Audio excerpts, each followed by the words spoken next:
Good afternoon.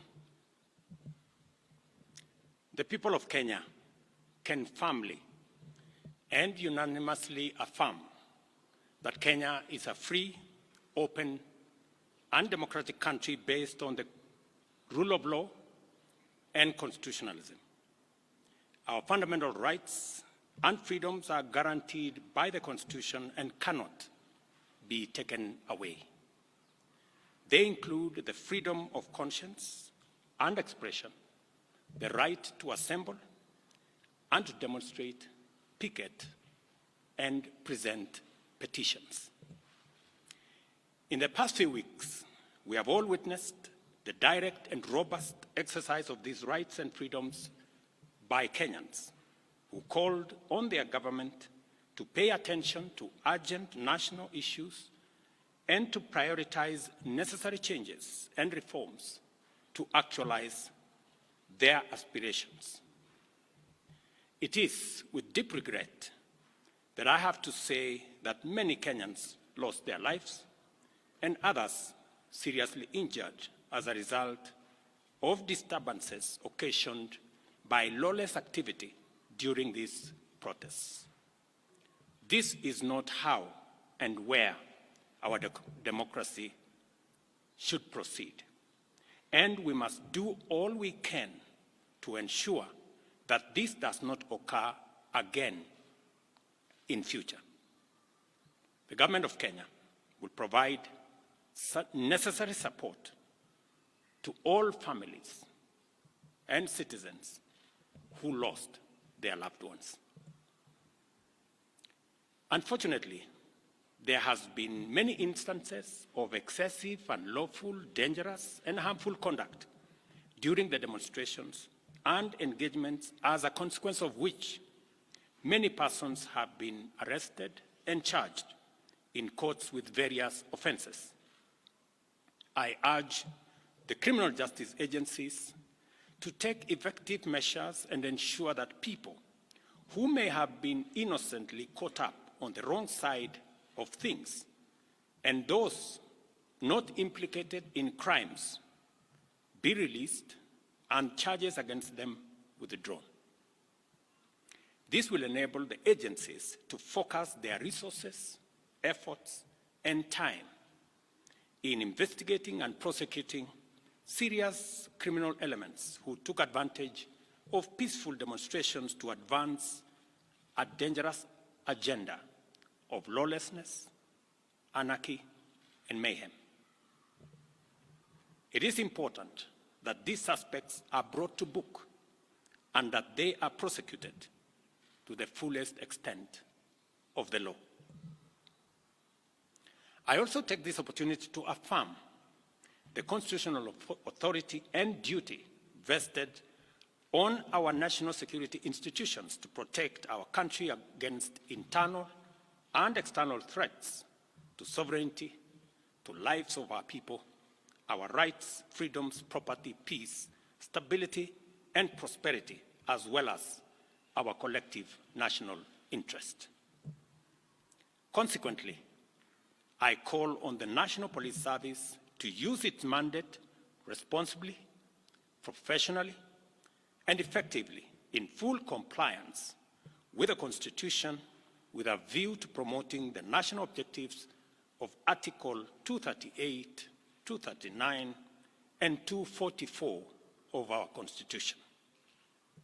All breaches and violations by police officers must be handled expeditiously through due process, with a view to giving Kenyans a police service that upholds the highest standards of integrity.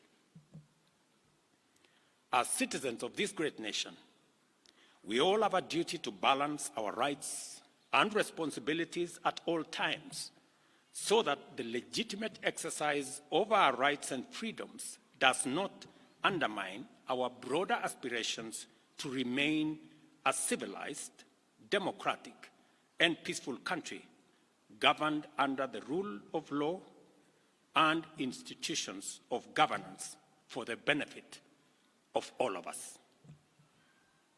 Over the last 1 month, the livelihoods and property of many innocent people have also been destroyed, plunging them into destitution and jeopardizing the welfare of their dependents. The government of Kenya will equally take measures to support these Kenyans on the path to recovery of their businesses. I direct the relevant ministries to obtain, verify, and provide accurate data to facilitate appropriate government action within the next 30 days. I want to give the people of Kenya an assurance that our government listens to them and that for the last 1 month, I have led the government in engaging and listening to citizens from all walks of life as they express themselves in different forums and on various platforms. What has emerged as the foremost national concern requiring urgent and decisive action is the vexing matter of corruption and the non-negotiable desire for accountable leadership and integrity in governance. I have this to say to Kenyans. I have heard you, and I have heard you clearly. Consequently, the following measures shall be taken to accelerate progress to achieving the objectives stated by the people. Number one, I will be proposing amendments to the Evidence Act and the Criminal Procedure Code, among other necessary legislative amendments to all statutes relating to corruption, to expedite investigations and prosecution of corruption and economic crimes cases, and provide for their conclusion within 6 months. We shall also be proposing amendments to the Witness Protection Act to overhaul the statutory and institutional framework to protect and incentivize whistleblowers and enhance witness protection, making it easier and safer for citizens to come forward and report corruption as well as other criminal activities. Number three, within 90 days, we shall propose amendments to the Public Finance Management Act and Public Procurement and Disposal Acts to overhaul the institutional and operational framework of public procurement, which has been identified as the epicenter of corruption, conflict of interest, and abuses of office in the public sector, with a view to deploying digital infrastructure within the next 6 months.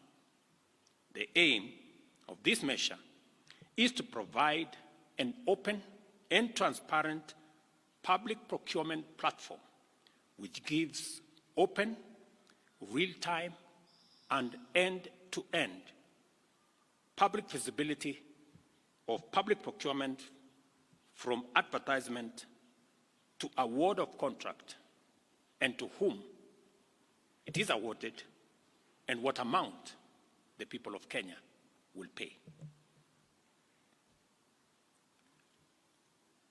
Number four, I have engaged with the parliamentary leadership and asked Parliament to expeditiously pass the Conflict of Interest Bill with the explicit caveat that I shall veto any bill enacted if it does not establish the highest bar with respect to accountability, integrity, and anti-corruption. I will make full use of the power given to me under Article 115 of the Constitution to make sure that the bill meets the appropriate standards set out in the original bill.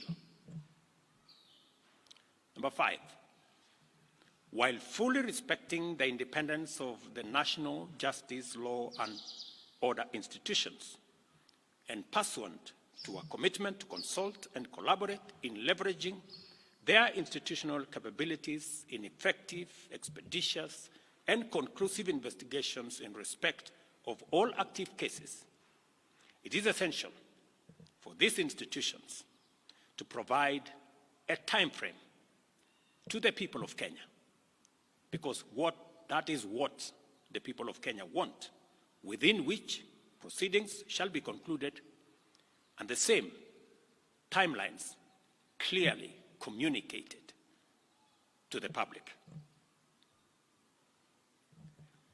Number 6,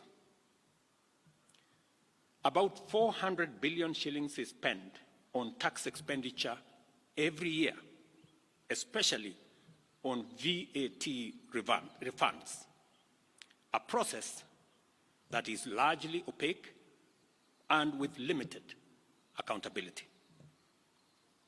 Within 90 days, I will be working with Parliament to provide a legislative and regulatory framework to make this process transparent, open, and accountable, with a view to reducing this huge public expenditure and direct savings from this exercise to the productive sectors of our economy. This is going to be a very important exercise of engaging Parliament in consultations with the people as to whether it is right for us to spend 400 billion Kenya shillings every year collected from the people of Kenya to pay a few companies on matters of VAT refund. Number 7, the government will also work with Parliament to tighten legislation to reduce and eliminate imports of goods and products already manufactured in Kenya, so as to promote our value addition, our manufacturing, and industrialization program in our quest to create more jobs, create more opportunities, and create wealth in our nation. We must have a national conversation as to whether we want to be a supermarket for products from other countries, or we want to produce products that we already have manufacturing capacity in Kenya.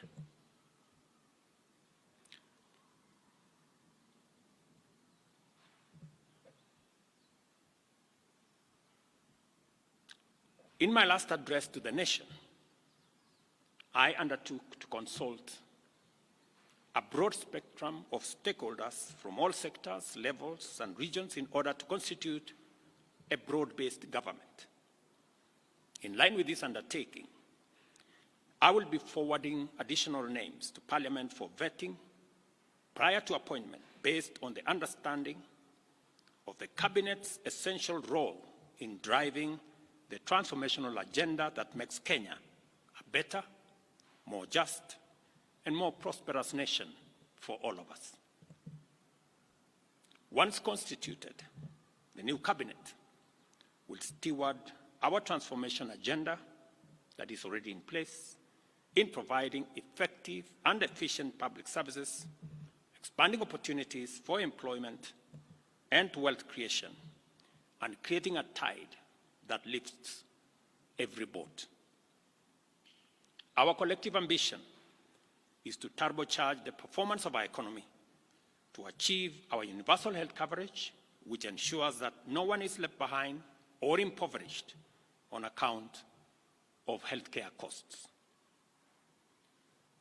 Also offer an equitably funded education system which looks out for learners from vulnerable backgrounds and ensure that Kenyans from all walks of life live in safe and dignified housing through our affordable housing program. Additionally, our transformation agenda commits to provide reliable clean water, last-mile connectivity of electricity, and to secure more business opportunities for enterprises and employment opportunities for our young people both here at home and abroad. Our explicit aim is to transform Kenya into a middle-income society, and it is essential for us to urgently mobilize adequate resources to fund these necessary programs and projects.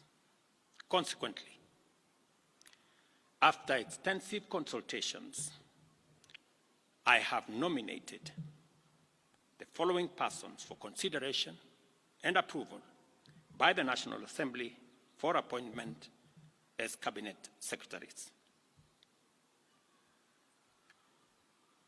I commend the leadership of diverse organizations, both in public and private sectors, including political parties, for their encouraging response to my outreach to consult on forming a broad-based government.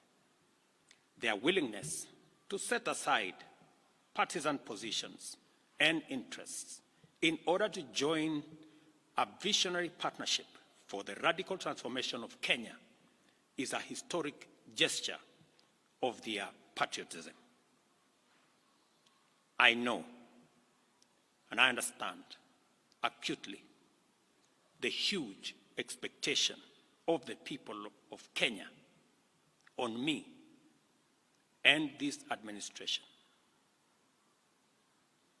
And I equally understand that that responsibility can be made easier if we work together as a nation.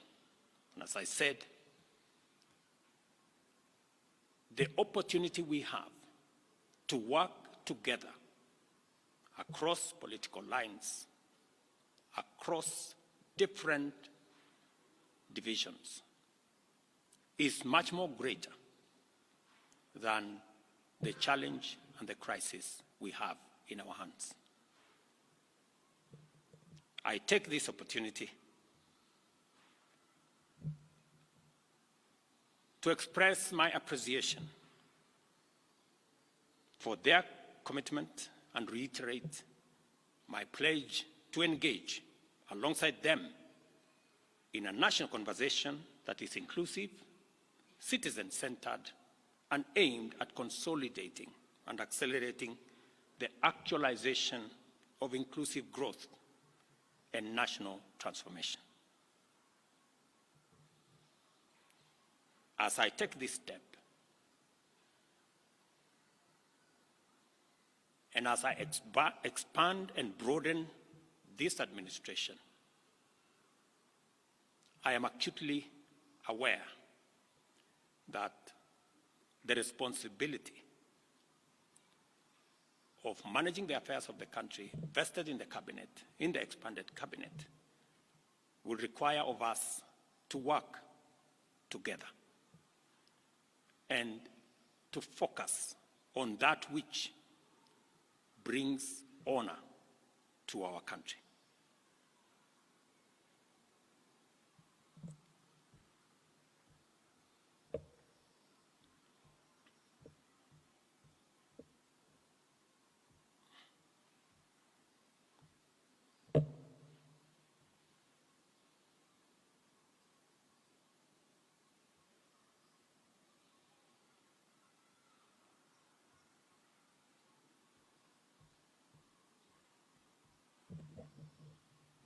I will shortly give you the list of my nominees.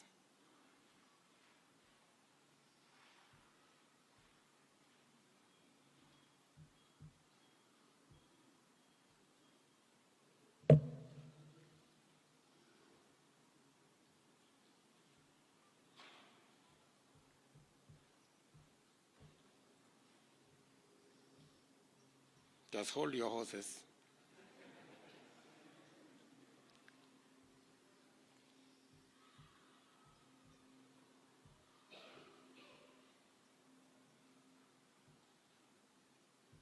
Just hold your horses.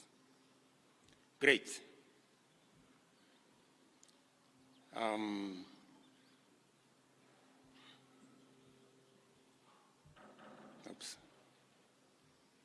That's the old list again.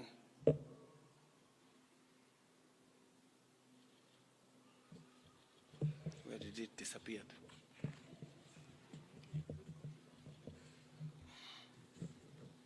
I think this is the problem of making it very confidential and not allowing many people to have a look at it. As you're all aware, the list I sent to the National Assembly, I have since amended so that Roslinda Soipan Tuya now goes to the Ministry of Defense. The Honorable Aden Baredwale moves to Environment, Climate Change, and Forestry. I have now forwarded the name of John Mbadi Ngongo to the Ministry of National Treasury and Economic Planning. Salim Mvuria Mgala, Ministry of Investment, Trade and Industry. Ms. Rebecca Miano, Ministry of Tourism and Wildlife. The Honorable James Opio Wandayi, Ministry of Energy and Petroleum. The Honorable Onesimus Kipchumba Murkomen, Ministry of Youth Affairs, Creative Economy and Sports. The Honorable Hassan Ali Joho, Ministry of Mining, Blue Economy and Maritime Affairs. The Honorable Dr. Alfred Nganga Mutua, Ministry of Labor and Social Protection. The Honorable Wycliffe Ambetsa Oparanya, Ministry of Cooperatives and Micro, Small and Medium Enterprise Development. The Honorable Justin Bidan Njoka Muturi, Ministry of Public Service and Human Capital Development. Madam Stella Soy Langat, Ministry of Gender, Culture, Arts and Heritage. I am still working on the other pending nominees, and I will be announcing them shortly. Thank you very much. God bless you. God bless our great nation, Kenya. Asanteni sana.